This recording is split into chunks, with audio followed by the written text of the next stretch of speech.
शेताकडे आले की अक्षरशः डोळ्यात पाणी येतं मित्रांनो.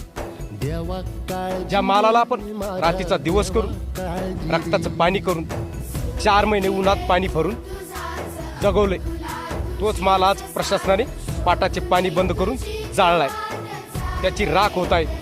ज्या लेकरासारखं आपण ज्या मालाला जपलोय त्याची आज डोळ्यात देखत राख होत आहे.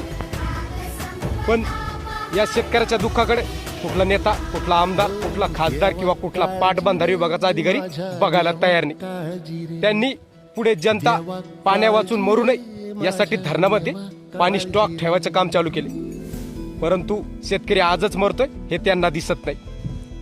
तुम्हाला वाटते पुढे जनतेला पाणी नाही मिळालं तर ती तहान करून मरेल, पण शेतकरी आजच जळता माल बघून आजच फासावरला टाकला हे तुम्हाला दिसताना. तुमच्या भागात काय परिस्थिती आहे कमेंटमध्ये नक्की सांगा मित्रांनो.